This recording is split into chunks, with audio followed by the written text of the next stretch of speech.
Assalamualaikum warahmatullahi ta'ala wabarakatuh. Alhamdulillahi rabbil alamin. Wassalatu wassalamu ala ashrafil anbiya'i wal mursalin wa ala alihi wa sahbihi ajma'in. Amin. Dihormati yang dikasihi al-fadhil Ashabul Fadilah, bila-bila ahli-ahli jawatan kuasa surau, seterusnya muslimin dan muslimat yang saya hormati dan saya kasihi sekalian. InsyaAllah pada malam ini kita sambung pengajian Sahih Muslim kita, hadis Sahih Muslim nombor 350 ni, nombor 350. Kita masih lagi di bawah tajuk besarnya Kitabus Shalah, kitab berkenaan dengan sembahyang. Dan pada malam ini tajuk kecilnya ialah yang ke-147. Yang bertajuk membersihkan batu ketika sedang solat. Boleh tak? Time kita nak sujud tu, baik tengok batu-batu ada tu, kita sapu. Batu ada tak ada? Sapu batu mana tu? Batu yang ada tempat yang kita nak sujud. Bukan batu tuan dia. Tuan dia tak apa. Tak pakai. Kena ada 10 orang nombor macam ni. Buah tu dulu. Ya. Walaupun tajuk ni dan hadis yang kita akan baca nanti ialah kita menyapu batu, tetapi para ulama kata ikutlah sesuatu yang ada tempat yang kita nak sujud, di tanah ke apa ke, dilarang kita menyapunya. Cuba tengok hadis. An Mu'aykib radhiyallahu ta'ala anhu qala dzakara an-nabiy sallallahu alaihi wasallam al-masha fil masjid yani al-hasa qala in kunta la budda fa'ilan fawahidah. Diriwayatkan oleh sahabat yang bernama Al-Mu'aykib radhiyallahu ta'ala anhu, dia berkata, dikatakan kepada Nabi sallallahu alaihi wasallam masalah mengusap batu di tempat sujud ketika sedang solat. Lalu Rasulullah sallallahu alaihi wasallam bersabda, memang engkau harus melakukannya jika sekiranya in kunta la budda fa'ila, jika sekiranya tak dapat tidak mesti engkau melakukannya sebab dia tajam dan sebagainya. Maka Nabi kata apa? Fawahidah, satu sekali sudah, kata Nabi sallallahu alaihi wasallam. Alhamdulillah, hadis yang kita baca ini diriwayatkan oleh seorang sahabat yang bernama Al-Mu'aykib radhiyallahu ta'ala anhu. Dia termasuk di kalangan as-sabiqun al-awwalun, generasi awal yang memeluk Islam di Makkah al-Mukarramah. Apabila berlaku penindasan yang semakin hebat oleh musyrikin Quraisy, Nabi suruh berhijrah golongan mustad'afin ke Habasyah. Jadi Al-Mu'aykib ini di antara sahabat yang berhijrah ke Habasyah dan dia dapat 2 pahala hijrah. Apabila Nabi hijrah ke Madinah dan Nabi perintah hijrah ke Madinah, dia daripada Habasyah mari ke Madinah pula hijrah. Dia terlibat dalam hampir semua peperangan dengan Nabi, termasuk peperangan Badar, 313 orang termasuk dia. Ahli Badar ini Tuhan sebut dalam Quran, buatlah dapur nak buat, aku ampun dah rasa. Kelebihan ahli Badar. Zaman Umar pun ahli ibadah ni gaji balik mahal lah dia punya. Terlibat di mereka awal Islam ini. Jadi ini sahabat yang as-sabiqun al-awwalun, generasi awal yang memeluk agama Allah Subhanahu wa taala dan berjuang bersama dengan Rasulullah sallallahu alaihi wasallam sehingga Islam sampai kepada kita.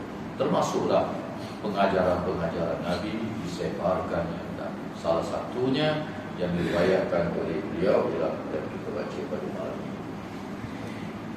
Dia kata ada orang tanya Nabi sallallahu alaihi wasallam, bagaimana ketika nak sujud ni tengok ada sesuatu depan kita. Sapu ke tak payah. Nabi sallallahu alaihi wasallam menjawab, jika sekiranya la budda ni bahasa Arab, tak dapat tidak, kita mesti sapu. Waktu batu tajam, paku dan seumpamanya, yang bahayalah. Maka sapulah sekali, kata Nabi. Jangan duk main sapu macam luar semajang, main gonyong. Janganlah, dilarang oleh Nabi sallallahu alaihi wasallam.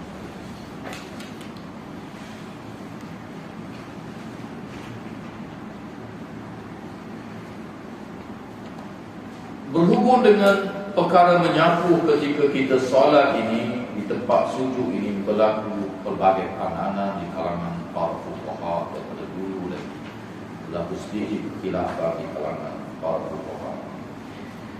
Yang pertama iaitu pandangan jumhur ulama, majoriti para ulama, termasuk mazhab kita al-Imam Asy-Syafi'i rahimahullah ta'ala.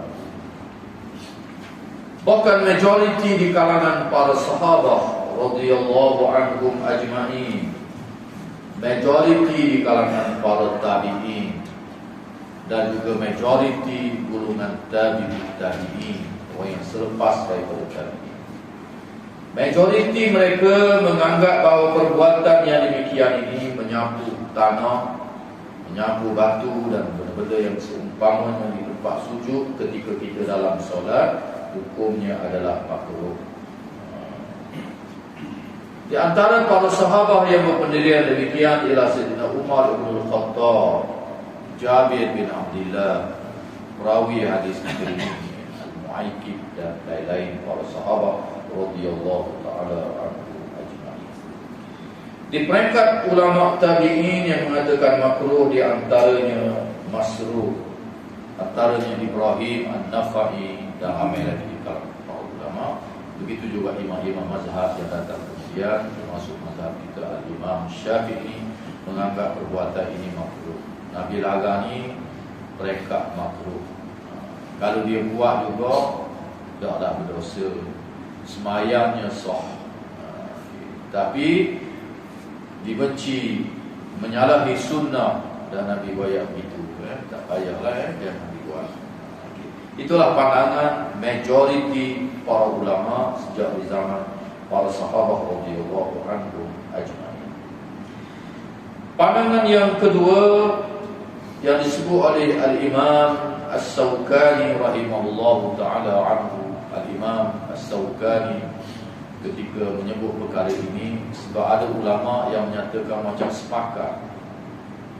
Antaranya Al-Imam Nawawi kata mana para ulama bersepakat makruh.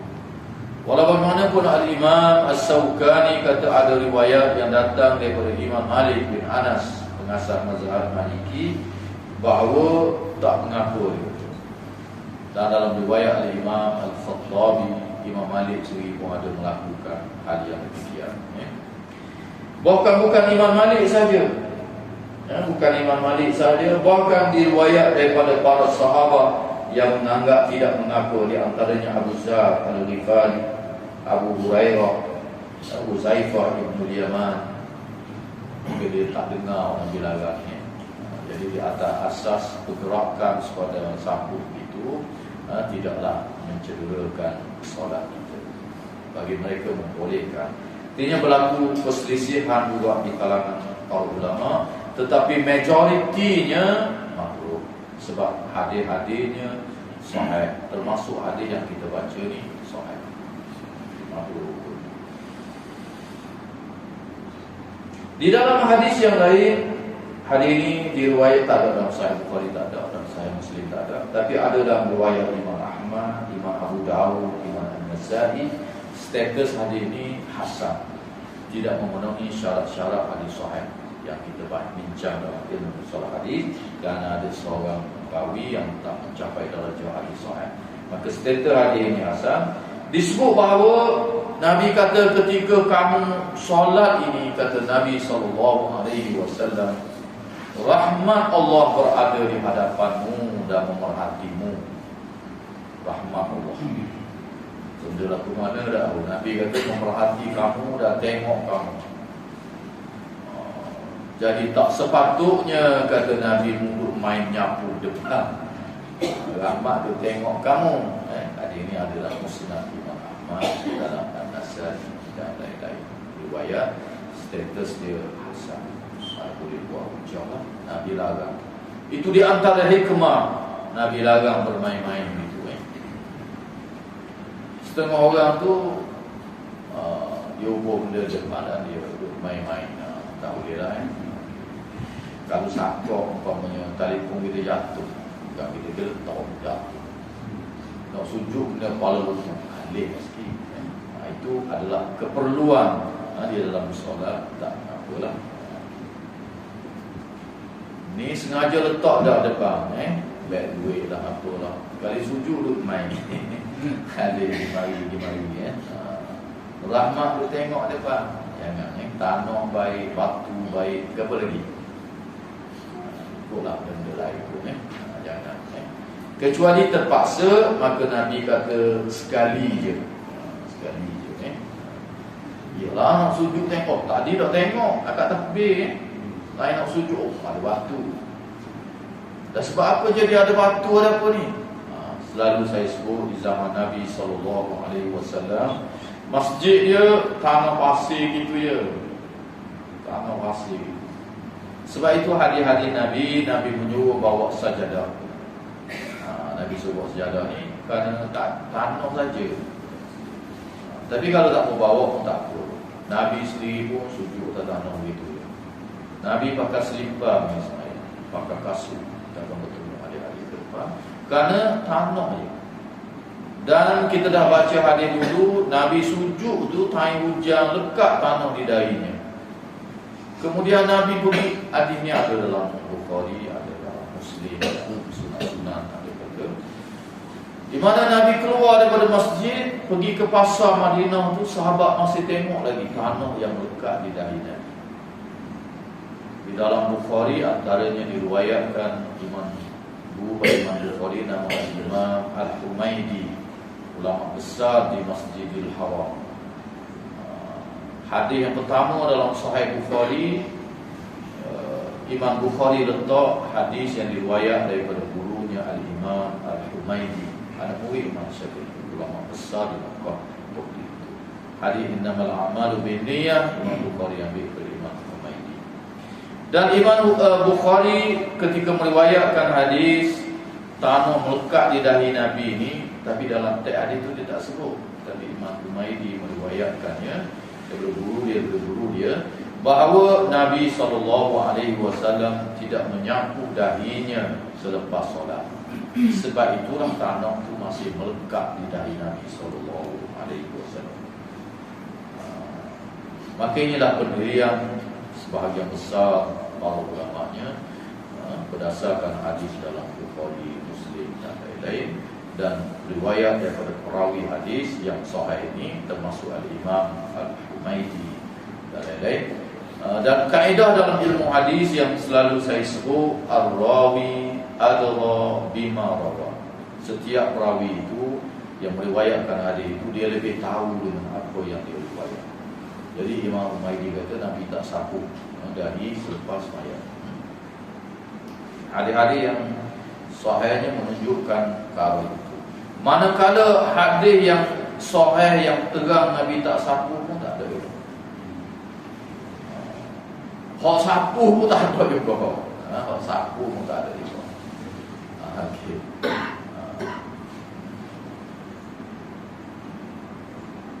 Kalaulah Nabi sapu sungguh, kata para ulama, lepas mayang Nabi sapu dari sapu buku, nescaya tanah ni tak ada dari Nabi sebagaimana adik-adik yang sahih.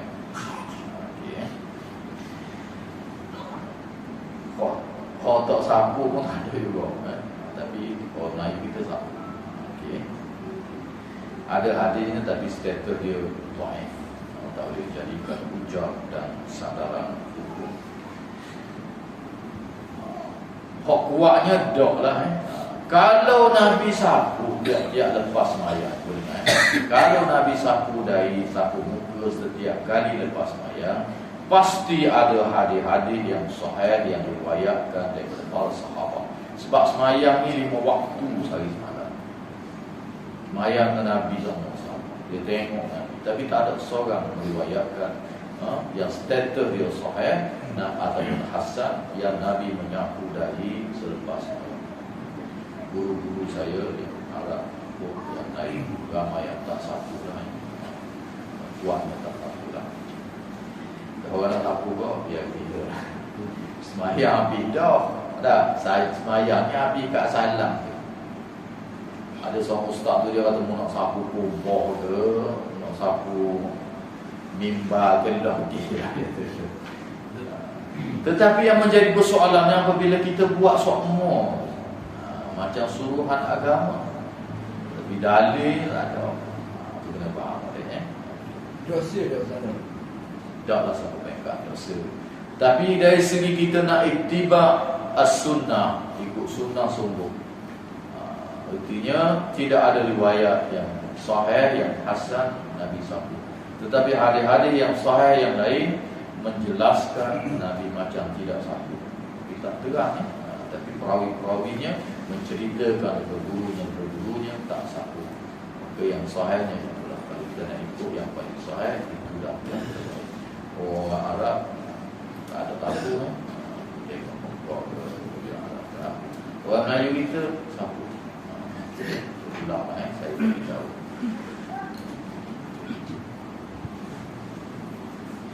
Tapi kalau orang sapu juga biar dia lah.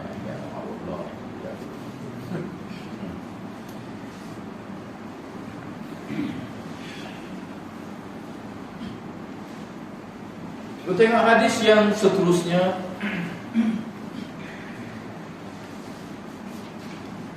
Ni pun ada khilaf. Hadis ni sahih. Dalam sahih Muslim. Dalam riwayat yang lain pun banyak ni. Dalam Abu Daud ada dan sebagai hadis ni. Dalam Bukhari tak ada. Tentang sapu tanah ni. Kali ikut hadis ni sahih, tapi berlaku juga khilafah di kalangan sahabat. Ada yang haruskan, ada yang meletakkan makruh. Majoritinya makruh. Ulama seperti Ibnu Hazmin Al-Andalusi, Abu Dawud Az-Zahiri dan ulama-ulama yang sependapat dengannya, yang keras gila yang keras lagi, dia kata kali ikut hadis ni Nabi kata kalau tak boleh nak kena sapu juga sekali je. Sekali ni pun dia letak makruh dah. Kalau lebih daripada sekali, dia kata menyalahi ajaran Nabi, haram. Tapi majoriti para ulama daripada berbagai mazhab yang saya sebutkan tadi adalah makruh dalam. Tetapi ada yang keras yang melihat hari ini dan Nabi kata sekali. Artinya kalau lebih tak boleh lah. Dah tak boleh dah, haram. Artinya berlaku kekhilafan. Al-khuruju minal khilaf mustahabun. Kita keluar daripada perselisihan ulama adalah terbaik. Tak payah takut lah. Kecuali terdesak masa saya kata tadi. Terpaksa lah sujud sakok dia situ. Gahar tu depan kat takbir pun tak tengok. Kosyok lah. Nak sujud ada paksa kena tolong. Ada nak sujud tak ada boleh lah.